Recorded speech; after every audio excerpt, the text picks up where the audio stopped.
আসসালামু আলাইকুম রহমতুল্লাহ বরকাতুহ। বিসমিল্লাহির রহমানির রহিম। আলহামদুলিল্লাহ ওয়াসসালাতু ওয়াসসালামু আলা রাসূলিল্লাহ ওয়া আলা আলিহি ওয়া সাহবিহি আজমাইন ওয়া বাদ। সম্মানিত শ্রোতা দর্শক মণ্ডলী, আল্লাহ রাব্বুল আলামিনের প্রশংসা এবং প্রিয় নবী সাল্লাল্লাহু আলাইহি ওয়াসাল্লামের উপর সালাত ও সালামের পর আজ মঙ্গলবার 11ই রজব 1445 হিজরি মোতাবেক 23 জানুয়ারি 2024। আমাদের সামনে রয়েছে 10টি প্রশ্ন, বিভিন্ন দেশ থেকে আসা। এগুলি সংক্ষেপে উত্তর দেব। আল্লাহ রাব্বুল আলামিন যেন সঠিক কথা বলার এবং সে অনুযায়ী চলার সকলকে তৌফিক দান করেন। প্রথম প্রশ্ন করেছেন, বেশ লম্বা প্রশ্ন। এক ভাই এখানে থাকেন, কিন্তু তার দেশের অবস্থা বা এলাকার অবস্থা, যেসব বেদাতগুলি চলছে তার মধ্যে একটি জঘন্য বেদাত সম্পর্কে জিজ্ঞেস করেছেন। বলছেন, আসসালামু আলাইকুম ওরহমতুল্লাহ বরকাতুহ। সম্মানিত শেখ, ওয়ালাইকুম আসসালাম রহমতুল্লাহ বরকাতুহ। আমাদের গ্রামের কেন্দ্রীয় ঈদগাহে বার্ষিক বড় খতম হয়। আজ প্রায় 5 বছর যাবৎ মৃত এবং জীবিতদের দোয়া মাগফেরাতের উদ্দেশ্যে, দোয়া মাগফেরাতের জন্য বড় খতম করতে হবে এমন বিধান শরীয়তে নেই। এটি প্রাথমিক সংক্ষেপে উত্তর দিলাম। তারপরে ভাই বলছেন, আর এই বড় খতমের আয়োজক হলো কিছু বেদাতি আর পীরের অনুসারী হুজুর এবং গ্রামের কিছু লোক। আল্লাহ তাদের সকলকে হেদায়েত দান করেন, সঠিক বুঝ দান করেন, ওহির বিধান কোরআন সুন্নাহর দিকে ফিরে আসার তৌফিক দান করেন। বড় খতম পরিচালনার জন্য একজন পীরে কামেলকে 2-3 মাস আগ থেকে দাওয়াত করে রাখতে হয় এবং তাকে মোটা অঙ্কের হাদিয়াও উপঢৌকন দিতে হয়। উনি শুধু খতমের শেষ ভাগে এসে মোনাজাত করেন।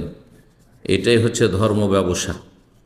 আল্লাহ রাব্বুল আলামিন সূরা তাওবাতে একটি আয়াতে এই ধর্ম ব্যবসায়ীদের থেকে কঠোরভাবে সতর্ক করেছেন এবং তাদের সম্পর্কে কঠিন শাস্তির কথা বলেছেন। ইন্না কাসীরাম মিনাল আহবার ওয়ার রুহবানি লা ইয়াকুলুন আমওয়ালান নাস বিল বাতিল ওয়া ইয়াসুদ্দুনা আন সাবিলিল্লাহ। অনেক ধর্মে গুরু এবং এই পীর পুরোহিত আছে, ধর্ম ব্যবসায়ী, মিনাল আহবার ও রহবান। বিগত জাতির মধ্যে আহবার ইহুদিদের ধর্ম গুরু যারা ছিল পুরোহিত, আর রহবান যারা খ্রিস্টানদের ধর্মযাজক বা পুরোহিত, তাদের সম্পর্কে বলছেন কাসীরা মিনাল আহবার ও রহবান, অধিকাংশ বা অনেক অসংখ্য ধর্মগুরু আর ধর্মযাজক পুরোহিত রয়েছে। লা ইয়াকুলুন আমওয়ালান নাস বিল বাতিল, তারা জনগণের ধন সম্পদ ভক্ষণ করে হারাম পন্থায়, অবৈধ পন্থায়, বাতিল পন্থায়। জি, ধর্ম ব্যবসা করে, ধর্মকে পুঁজি করে। ওয়া ইয়াসুদ্দুনা আন সাবিলিল্লাহ, আরে কিছু খেয়ে দিয়ে যদি জান্নাতের রাস্তাও দেখাইতো, আল্লাহর রাস্তা দেখাইতো, তাও তো কিছু হইতো। তাও না, ওয়া ইয়াসুদ্দুনা আন সাবিল, আল্লাহর রাস্তায় চলতে তারা বাধাগ্রস্ত করে, বাধা সৃষ্টি করে, জাহান্নামের রাস্তা নিয়ে যায়, শয়তানের রাস্তা নিয়ে যায়। এক তো শয়তানের রাস্তায় নিয়ে গিয়ে জাহান্নামে ঢুকিয়ে দিল, শেষ পরিণাম, আর ধন সম্পদ লুটে খেল। এই আয়াত পুরোপুরি ফিট হচ্ছে এই মুসলিম সমাজের বেদাতি পীর পুরোহিত ধর্ম ব্যবসায়ীদের উপর। আল্লাহ তাদের অনিষ্ট থেকে রক্ষা করুন, জাতিকে চোখ খুলে দিন পালন, ইসলাম পালনের তৌফিক দান করুন, বোঝার তৌফিক দান করুন। খতমের দিন সকাল ভোরে ফজরের নামাজের পরই নিজ গ্রাম এবং পার্শ্ববর্তী কয়েক গ্রামের মসজিদের ইমাম, মুয়াজ্জিন, মাদ্রাসার শিক্ষক, ছাত্র, ছোট বড় সবাই অংশ নেয়। তারপর সিমের বিচি বা অন্যান্য দানার মাধ্যমে 1.25 লাখ বার দোয়া ইউনুস পাঠ করা হয়। দোয়া ইউনুস কোরআনে কারীমে রয়েছে।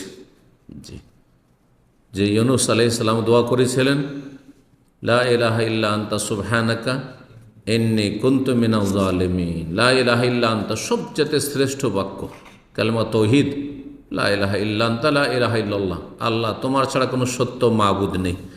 সুবহানাকা, আল্লাহর তসবিহ, আল্লাহকে সমস্ত দোষ ত্রুটি ঘাটতি থেকে মুক্ত ঘোষণা করা, তাসবিহ করা, মহিমা পেশ করা, তসবিহ হয়ে গেল, তাওহীদ হয়ে গেল, সবচাইতে উত্তম কালেমা এবং উত্তম জিকির হয়ে গেল। তারপরে নিজের ভুল ভ্রান্তির স্বীকারোক্তি, ইন্নী কুনতু মিনাজ জালিমিন, আল্লাহ আমি অন্যায় করেছি, আমি জালেম অন্যায়কারীদের গুনাহগারদের অন্তর্ভুক্ত, ভুল করেছি।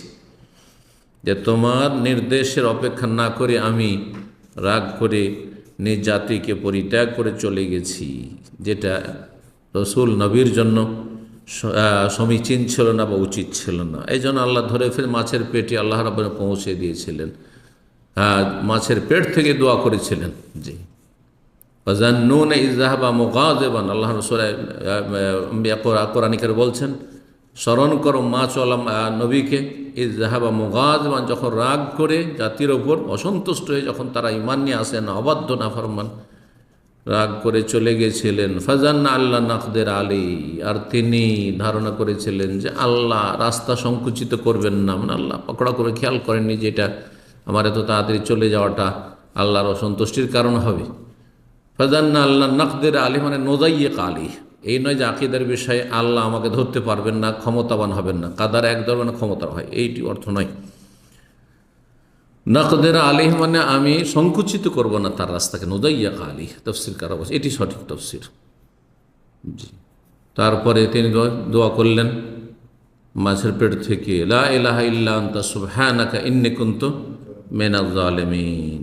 আল্লাহ রাব্বুল তার দোয়া শুনেছেন। জি, এইরকম মুমিন মুসলিম যে কোনো ব্যক্তি যদি এইরকম বিপদের সম্মুখীন হয়, বালা মুসিবতে থাকে, দোয়া করে ইউনুস আলাইহিস সালামের দোয়া, তাহলে আল্লাহ রাব্বুল আলামিন তার বালা মুসিবত দূর করবেন, এতে কোনো সন্দেহ নেই।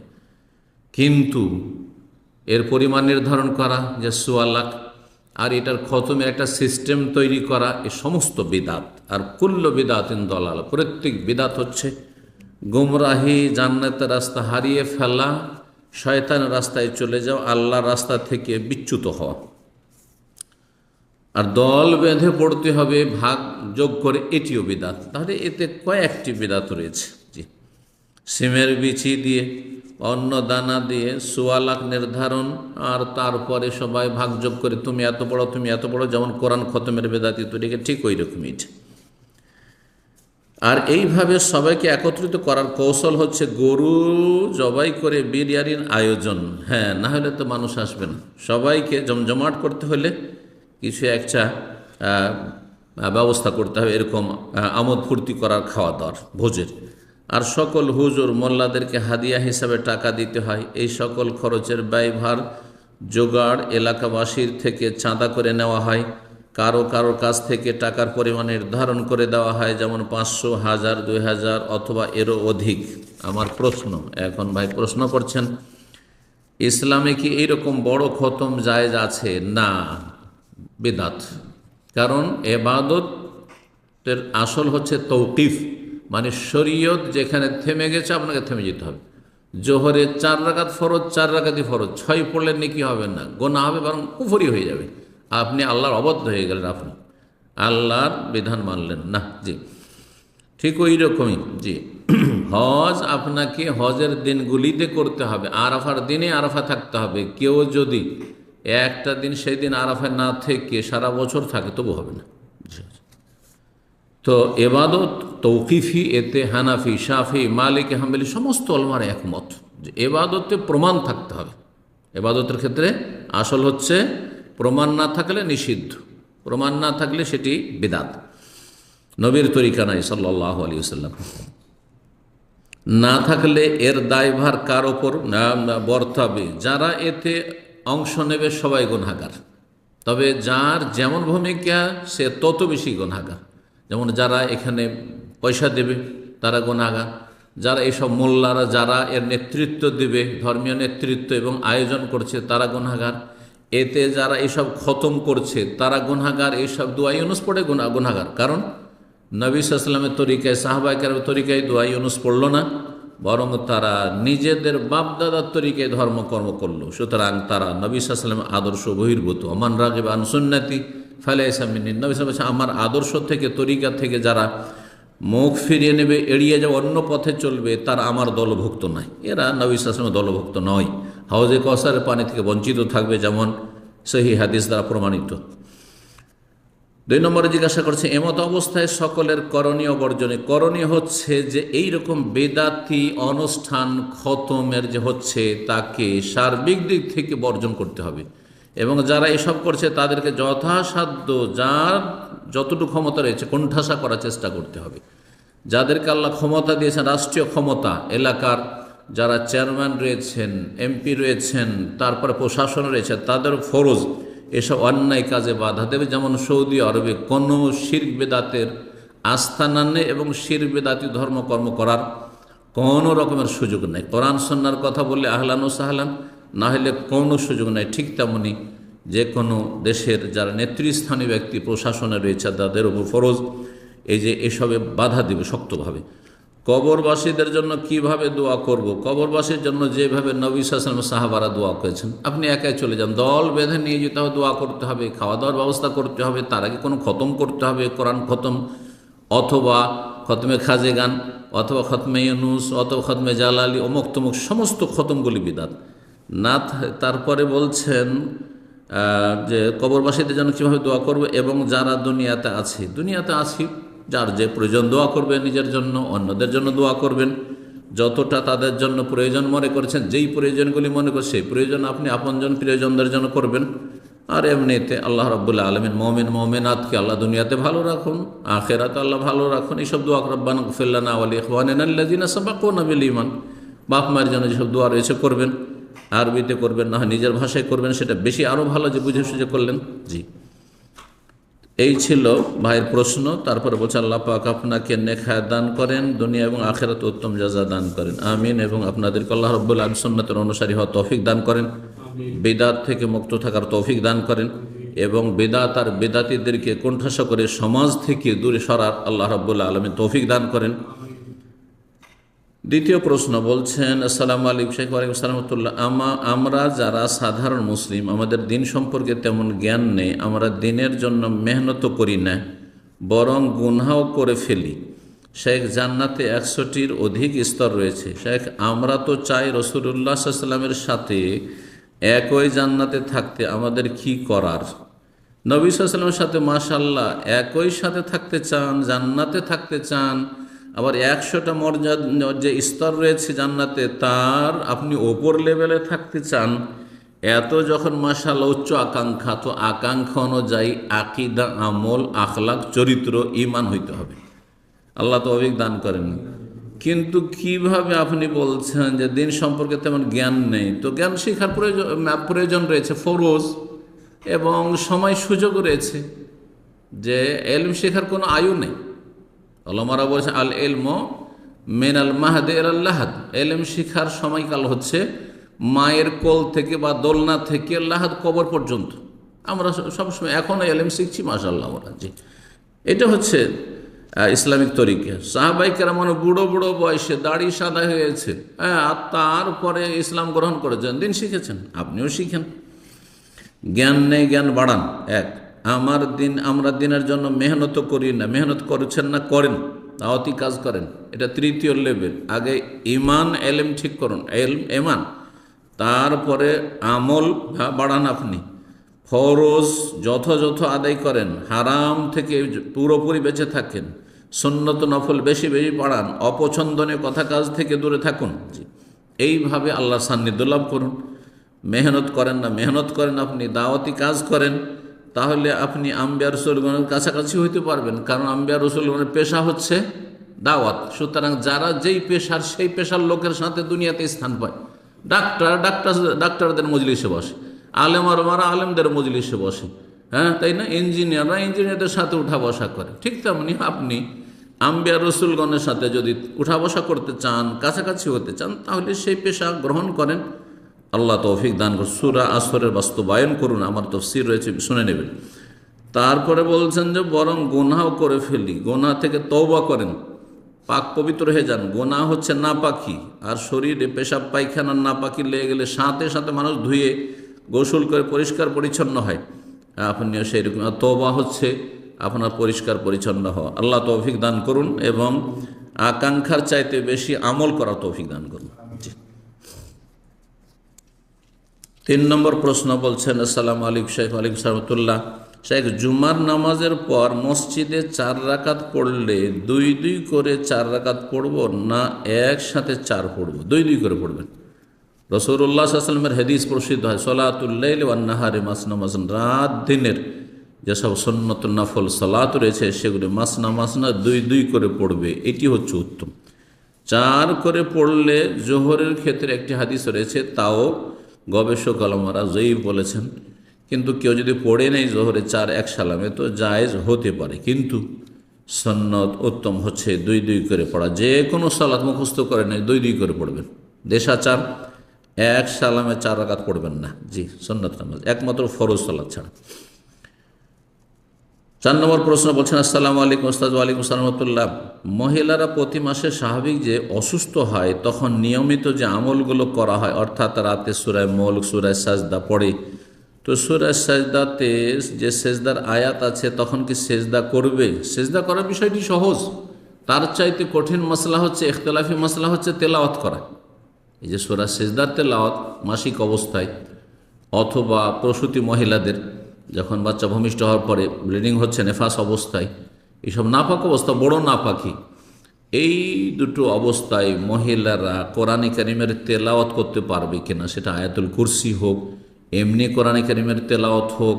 প্রথম কথা, স্পর্শ করা, স্পর্শ করতে পারবেন, ছুঁয়ে কোরআনে কারিম স্পর্শ করে তেলাওয়াত করতে পারবেন না, বেলিজমা, জি, কাছাকাছি জায়েজই নয় যে কোরআনে কারিম স্পর্শ করে বড় নাপাকি অবস্থায়। এখন বাকি তখন মুখস্থ পড়তে পারবে কিনা কোরআনে কারীম, এই ক্ষেত্রে অধিকাংশ আইম্মায়ে কেরাম বলছেন না, পড়তে পারবেন। একমাত্র মালিকি মত, হাম্বলি, শাফেঈ, হানাফি, এমনকি অনেক আহলে হাদিসও বলছেন যে বড় নাপাকি মাসিক অবস্থায় আর এই নেফাস অবস্থায় কোরআনে কারীম তেলাওয়াত করা জায়েজ না। কিছু কিছু ওলামারা বলেছেন সীমিত আকারে যায়, সেটা হচ্ছে কোরআনের হাফেজা, কোরআনের শিক্ষিকা বা কোরআনের ছাত্রী যদি এই সপ্তাহ ধরে কোরআন না পড়ে তাহলে ভুলে যাওয়ার আশঙ্কা রয়েছে ইত্যাদি, সেই জন্য তাদের ক্ষেত্রে অনুমতি দিয়েছেন। আরেক দল গবেষক ওলামারা বলছেন, মুহাক্কিক ওলামা শেখ ইবনে বাজ, ইবনে উসাইমিন রাহিমাহুল্লাহ, আর ফতোয়া এইরকমই রয়েছে যে কোরআনে কারীম মুখস্থ পড়তে পারবে মাসিক অবস্থায় আর নেফাস অবস্থায়, তবে জন্মী অবস্থায় পারবে না। অর্থাৎ কারো স্বপ্নদোষ হয়েছে অথবা স্বামী স্ত্রীর মিলন হয়েছে, কারণ এই সময়টার যে নাপাকি, সেই নাপাকি দূর করতে পারবেন গোসল করে নিলে হইল, কিন্তু মাসিক অবস্থায় ওটা 1 সপ্তাহ 10 দিন মাসিক আছে, গোসল করলেও তো নাপাক, সেজন্য সেই ক্ষেত্রে কোরআনে কারীম তেলাওয়াত করতে পারবেন। মালিকি মজহাবের ফতোয়া এটি, আর কিছু সালাফি ওলামাদের ফতোয়া রয়েছে, আর এই ফতোয়া আমরা দিয়ে থাকি যদি ভুলে যাওয়ার আশঙ্কা থাকে এই ক্ষেত্রেও, এবং জিকির আজকারের ক্ষেত্রে বা আপনি কোরআন তেলাওয়াত করতে চান মুখস্থ তেলাওয়াত করতে পারবেন, জি। তো সূরা মুলক, সূরা সাজদা সেটা এমনি তেলাওয়াত হোক, এরকম আয়াতুল কুরসি এগুলি এমনি তেলাওয়াত হোক, অথবা রাতের জিকির হিসাবে হোক বা তেলাওয়াত হিসাবে হোক, যেটা এখানে উল্লেখ করেছেন ইখতিলাফি মাসলা হলেও পড়া যেতে পারে। আর সেজদার বিষয়টি, সেজদা তেলাওয়াত, সালাতের সেজদার জন্য পবিত্রতা শর্ত, শুকরানা সেজদার জন্য পবিত্রতার কোনো শর্ত না। পাক অবস্থায় গোসল ফরজে আছে, স্বামী স্ত্রী সহবাস হয়েছে, হঠাৎ করে একটা খুশির খবর এসেছে, সাথে সাথে সেজদা করেন, জি। এমনকি ওলামা বলছেন কিবলাও শর্ত না, তবে কিবলামুখী হলে ভালো, কিবলাও শর্ত নেই এই সেজদার জন্য। ঠিক তেমনি সেজদা তেলাওয়াত, আমি তেলাওয়াত করছি ধরেন এখন পূর্ব দিকে মুখ করে অথবা উত্তর দক্ষিণ দিকে মুখ করে, কিবলার দিকে মুখ করে নাই, হ্যাঁ কিবলা আমার বাম পাশে রয়েছে, ঠিক না, কিবলার দিকে মুখ করে নাই।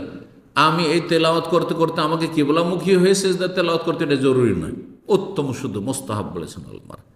এইরকম পবিত্রতা শর্ত নয়, বিনা ওযুতে মুখস্থ তেলাওয়াত করছিলাম, আর এই অবস্থায় বড় নাপাকি আছে, কেউ পড়ছে যাদের কাছে যায় রয়েছে, আর সেজদা তেলাওয়াত আসলে সাথে সাথে সেজদা করবে, তার জন্য তাহারাত বড় নাপাকি থেকে অথবা ছোট নাপাকি থেকে উযুও শর্ত নেই, গোসলও শর্ত নেই, জি।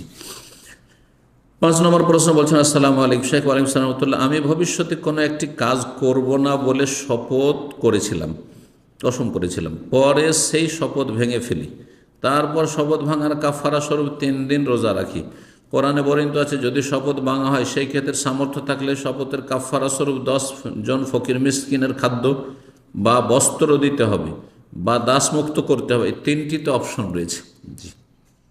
লা ইউআখিযুকুমুল্লাহু বিল্লাগwi ফি আইমানিকুম ওয়ালাকে ইউআখিযুকুম বিমা আক্কাদতুমুল আইমান ফাকাফফারাতু ইতআমু আশারাতি মাসাকিন, 10 মিসকিনের খাবার, আও কিসওয়াতুহুম মিন আওসাতি মা তুতঈমুন আহলিকুম, মধ্যম শ্রেণীর খাবার যেটা তোমরা খাওয়া দাওয়া করো বা খেতে দাও ছেলে মেয়েদেরকে, তোমার পরিবারকে, আও কিসওয়াতা বা 10 জনের বস্ত্র, আও তাহরিরুর রাকাবা অথবা একটি গোলাম স্বাধীন করা। তো গোলামের যুগ নেই, তাহলে দুটোতে স্বাধীনতা থাকলে যে হয় 10 মিসকিনকে খাওয়ান আর নয় 10 মিসকিনের পোশাক দেন, একটা লুঙ্গি একটা জামা, আর তাদের বেশি খরচ পড়ে যাবে। সেই জন্য 10 জনের খাবারে মানুষ আজকাল যাচ্ছে বেশি। যদি এই তিনটির কোনো একটি না পারেন, অপারগ হন, অভাবী, এই ক্ষেত্রে আল্লাহ বলছেন ফাসিয়াম ও সালাসাতে আইয়াম, 3 দিন সিয়াম পালন করবে। তো 3 দিন সিয়াম পালন করেছেন, এতে যদি সামর্থ্য না থাকে সেই ক্ষেত্রে 3টি রোজা রাখে। এখন আমার প্রশ্ন হলো, আমি স্টুডেন্ট বা বেকার, নিজস্ব সামর্থ্য নেই, তাহলে আমার শপথের কাফারা হিসেবে ফকির মিসকিনদের খাদ্য খাওয়াতে আমার বাবা মাকে বলে তাদের কাছ থেকে কাফারা দেওয়ার জন্য অর্থ কি নিতেই হবে, নাকি আমার 3 দিনের রোজা রাখার ফলে কাফারা আদায় হয়ে গেছে? কাফারা আদায় হয়ে যাবে, কারণ ব্যক্তি মালিকা নেই, যেহেতু অর্থ সম্পদ নেই। তবে যদি বাবার কাছে চেয়ে নেই, যে বাবার হোটেলে খাচ্ছে, বাবার কাছে চেয়ে নিল, তাহলে ভালো, অসুবিধা নেই। বাবার কাছে চেয়ে নিল যে আমার কাফারা দিতে হবে, যদি দিয়ে দেয় তো ভালো, আর না হলে রোজা রাখবে, 3টি সিয়াম পালন করবে। আর 3টি সিয়াম যেহেতু পালন করা হয়ে গেছে এই ক্ষেত্রে, আর স্টুডেন্ট লাইফে, সুতরাং যথেষ্ট হয়ে গেছে। 6 নম্বর প্রশ্ন বলছেন, আসসালামু আলাইকুম শাইখ। ওয়ালাইকুম সালাম ওয়া রাহমাতুল্লাহ। আমার আম্মার বয়স প্রায় 80, গত 4 বছর আগে ব্রেন স্ট্রোক হয়েছিল। বিভিন্ন চিকিৎসা ও ফিজিওথেরাপি দেওয়ার পর কখনো একাকী কারো সাহায্যে মোটামুটি চলাফেরা, কথা বলতে বুঝতে পারতেন, তখন তার রোজার ফিদিয়া আদায় করা হয়েছে। কিন্তু প্রায় 1-1.5 বছর যাবৎ তিনি প্রায় অপ্রজ্ঞাকৃতিস্থ শিশুলোভ হয়ে গেছেন। কোনো কিছু বলতে বোঝাতে পারেন না, কিছু বললেও বোঝেন না, সর্বদা শুয়ে থাকেন। এই অবস্থায় এই 2023-এর রোজাটা পার হয়েছে, এই ক্ষেত্রে তার রোজার ফিদিয়ার হুকুম কি? এই ক্ষেত্রেও কি ফিদিয়া আদায় করতে হবে? আর প্রথম থেকেই তার ইস্তেঞ্জা, গোসল, খাওয়া, কাপড় চেঞ্জ ইত্যাদি সব অন্যজনকে করিয়ে দিতে হয়। স্বাভাবিক হুঁশ জ্ঞান ছিল না, সেই ক্ষেত্রে সালাতের হুকুম কি? যদি অধিকাংশ সময় হুঁশ থাকে তাহলে সালাত ফরজ, সালাত আদায় করতে হবে, স্মরণ করে দিতে হবে। তো একটু বেখেয়াল হয়ে যাচ্ছে, কিন্তু একটু খেয়াল করে দিলে সালাত আদায় করতে, তাহলে সালাত ফরজ। এইরকমের সিয়ামের ক্ষেত্রে যেহেতু বার্ধক্যে উপনীত হয়েছে, শরীয়তের বিধান হচ্ছে যে স্থায়ী রোগী অথবা একেবারে বার্ধক্যে পৌঁছে গেছে, যেই বার্ধক্যে ঘন ঘন খাবারের প্রয়োজন হয়, সিয়াম পালন করা, রোজা রাখা সম্ভব নয়, কষ্টকর।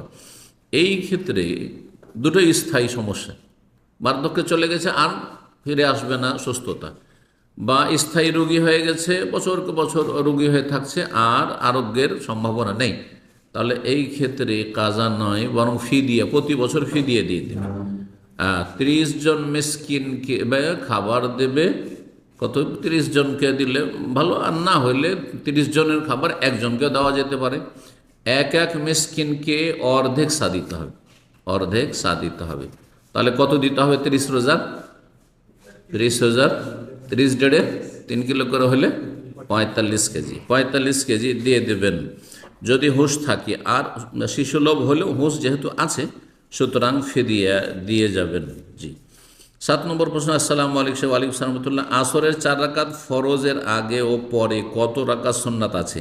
আমি শুনেছি আসরের 4 রাকাত ফরজের পূর্বে 4 রাকাত সুন্নাত, আর 4 রাকাত ফরজের পরে 2 রাকাত সুন্নাত। এটা কি সঠিক? আগেরটা ঠিক, যে 4 রাকাত আসরের আগে সে সুন্নাত, কিন্তু সুন্নাতে মুস্তাহাব্বা ওলামারা বলছেন, সুন্নাতে মুআক্কাদা নয়, বা সুন্নাতে রাতে বানায়। সুন্নাতে রাতে, দিনের রাতে 10 অথবা 12। 10-এর হাদিস আব্দুল্লাহ বিন উমর রাদিয়াল্লাহু তাআলা আনহুমার, সেটাও পড়া যেতে পারে সহিহ বুখারী। আর 12-এর হাদিস সহিহ মুসলিমের উম্মে হাবিবা রাদিয়াল্লাহু তাআলা আনহার। 12 যদি হয় তো জোহরের আগে কত? 4, আর জোহরের পরে হচ্ছে 2। আর যদি 10 হয় তাহলে জোহরের আগে 2 আর জোহরের পরে 2। এটা সুন্নাত রাতেবা। আর একটি হাদিস জোহর সম্পর্কে রয়েছে, জোহরের আগে 4 আর পরে 4, সেটা সুন্নাতে মুস্তাহাব্বা, সুন্নাতে রাতেবা নয়। আসরের আগে কোনো সুন্নাতে রাতেবা নেই, মানে এই 12-র মধ্যে পড়ে না। তবে সুন্নাতে মুস্তাহাব বা ওলামারা বলেছেন, হাদিস একটি রয়েছে এই মর্মে। হাদিসটি আবু দাউদ এবং তিরমিজির হাদিস এবং হাদিসটি হাসান। রাহিমাল্লাহ ইমরান সাল্লাহ কাবুল আসরে আরবান, আল্লাহ ওই মানুষের ওপর রহম করুন, দোয়া দিচ্ছেন নবী সাল্লাল্লাহু আলাইহি ওয়াসাল্লাম, অথবা সংবাদ দিচ্ছেন রহম করবেন অথবা রহম করুন, দুটো অর্থ হইতে পারে। সাল্লাহ কাবুল আসরে আরবান, আসরের আগে যদি 4 পড়ে, আসরের আগে যেই ব্যক্তি 4 পড়ে তার উপর আল্লাহ কি করুন, রহম করুন। হাদিসটি একদল জয়ীফ বলেছেন, বেশ কিছু সনদ জয়ীফও আছে, কিন্তু সবগুলি মিলে আল্লামা আলবানী হাদিসটিকে হাসান বলেছেন।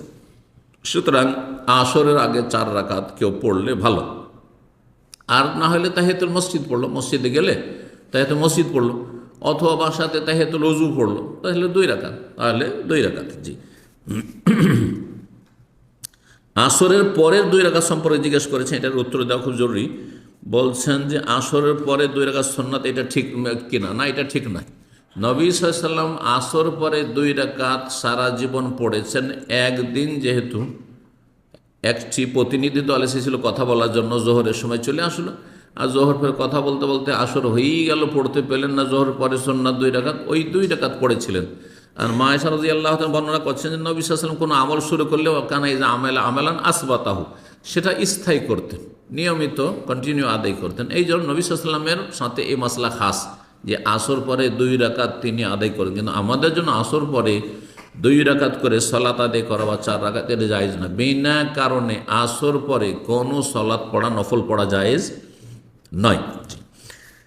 সুতরাং আসর পরে কোনো সুন্নত নেই, একমাত্র যদি কাজা সলাত থাকে, বা কারণগত সলাত হয়, মসজিদে গেছেন, মসজিদে বসবেন আপনি, অথবা ইস্তেখারা, হঠাৎ করে আপনাকে আসর পরে ইস্তেখারা করতে হবে, ইস্তেখারা 2 রাকাত পড়ছেন, কারণগত নামাজ এক কথায়, বিনা কারণে নয়।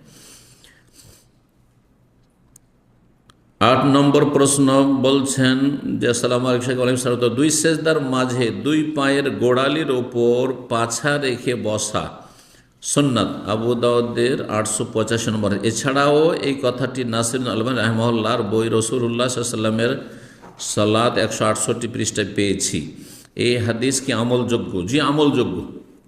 আরবরা অনেকে এইভাবে বসে, 2 পাকে খাড়া করে পায়ের ওপর বসে থাকে, 2 পা খাড়া করে কি করে, পায়ের ওপর বসে থাকে, পায়ের গোড়ালির ওপর বলছেন যে পাছা রেখে বসে থাকে, এটাও সুন্নাত। তবে প্রসিদ্ধ সুন্নাত যে ইফতিরাশ করবেন, অর্থাৎ বাম পাটা বিছিয়ে দেবেন, তারপরে বসবেন, আর ডান পাটা খাড়া রাখবেন। এটা প্রথম তাশাহুদে। আর দ্বিতীয় তাশাহুদে আপনার তাওয়াররুক করা, অর্থাৎ নিতম্ব জমিনে রেখে বসা।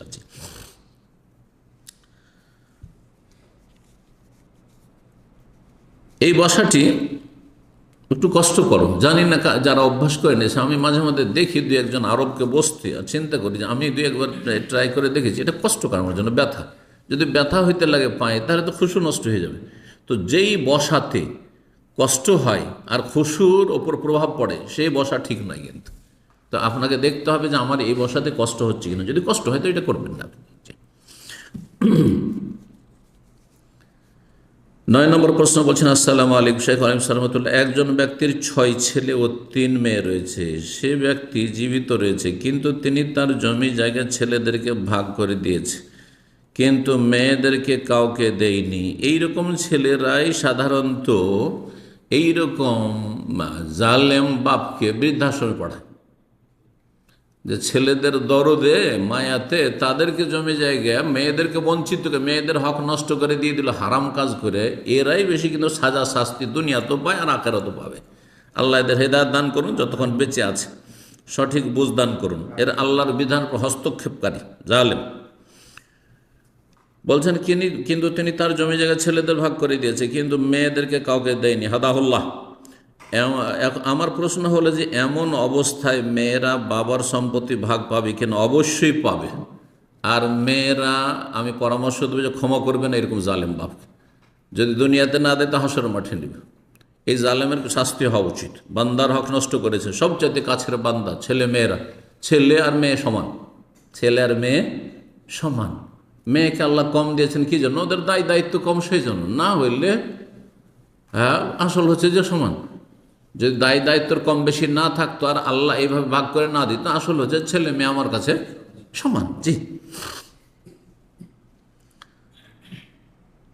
তো এই মেয়েরা ভাগ পাবে, আর এরা আইনের আশ্রয় নিতে পারবে, বাপের বিরুদ্ধে ভাইদের বিরুদ্ধে আইনের আশ্রয় নিতে পারবে, আদালতে যেতে পারবে।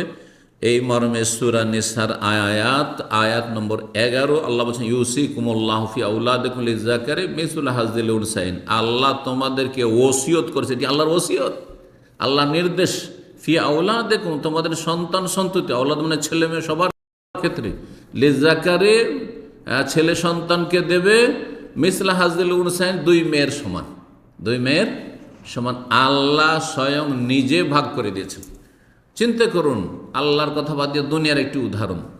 আপনার বাবা মা যদি খাবার দাবার ভাগ করে, ধরেন মাছের পিস আছে বা গোস্ত আছে, ভাগ করে ছেলে মেয়েকে দিয়েছে, সেই ভাগে যদি না এটা চলবে না, একে কেন দেওয়া হলো, এটা আমাকে দেওয়া হোক, একে কেন 3 পিস দেওয়া হলো, আমাকে দেওয়া হোক, ওকে 2 পিস 1 পিস দেওয়া হোক, যদি বাবার ভাগে অসন্তুষ্ট হন, মায়ের ভাগ করে দেওয়া খাবার দাবার ভাগ করে দিচ্ছে অসন্তুষ্ট হন, তাহলে বাপ মার সাথে আপনি ভালো আচরণ করলেন না আপনি বদাচরণ করলেন? বদাচরণ করলেন। হ্যাঁ, আপনি অবাধ্য, বাপ মায়ের অবাধ্য। তাহলে কত বড় অবাধ্য এই ব্যক্তি যে আল্লাহর বিধান মানতে রাজি নেই।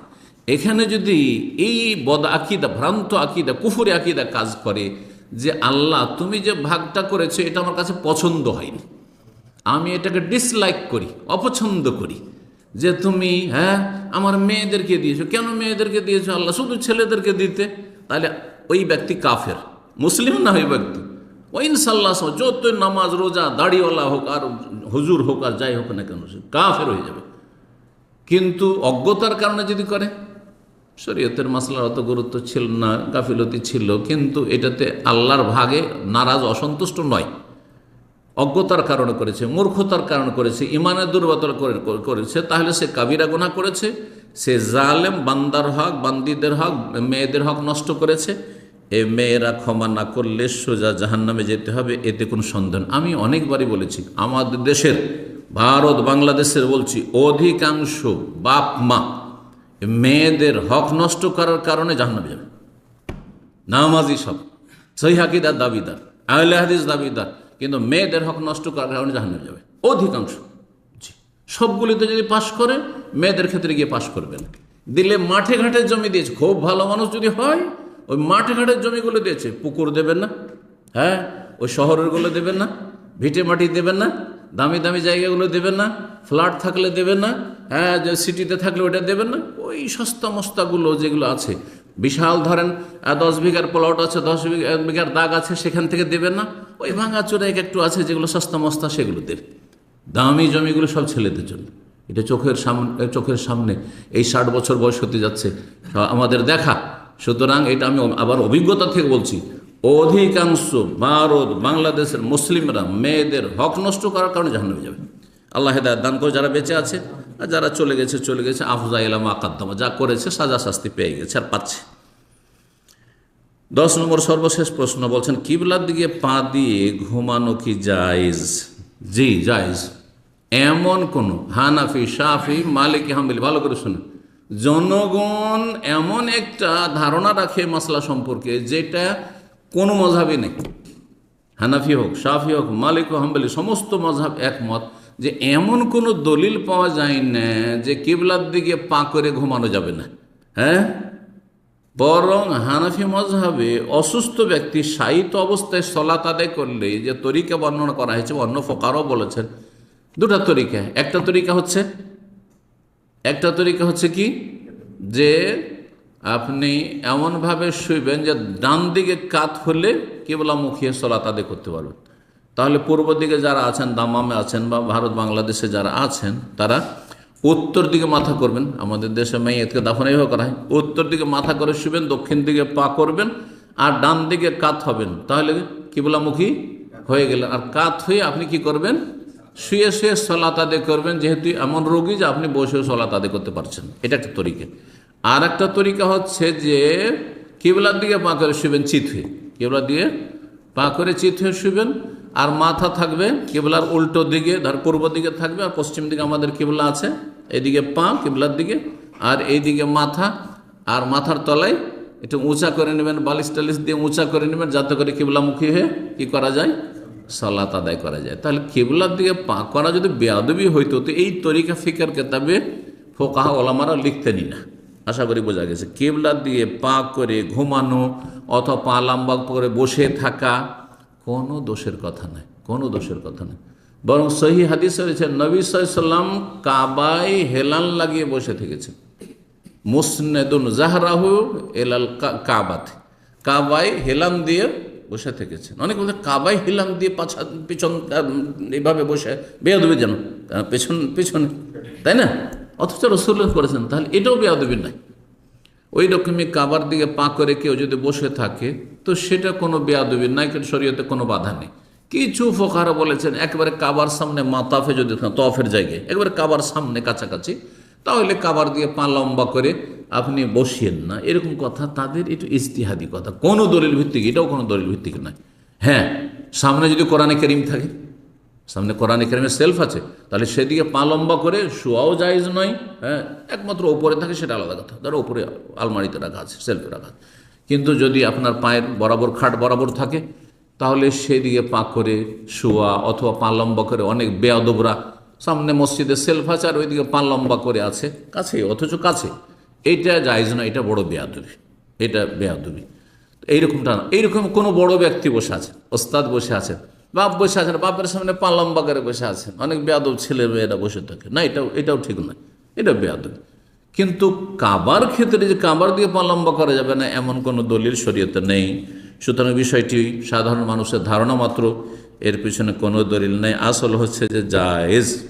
সেখানে বাজ ইবনে উসাইমিন সমস্ত ওলামারা এই বিষয়টি উল্লেখ করেছেন। এখানেই প্রশ্ন উত্তর শেষ হচ্ছে। আল্লাহ রাব্বুল আলামিন যেন আমাদেরকে সঠিক কথা বলার, মেনে চলার, আমল করার এবং সেই দিকে দাওয়াত দেওয়ার তৌফিক দান করেন। রব্বুল বালা মুসিবত থেকে আল্লাহ হেফাজতে রাখেন।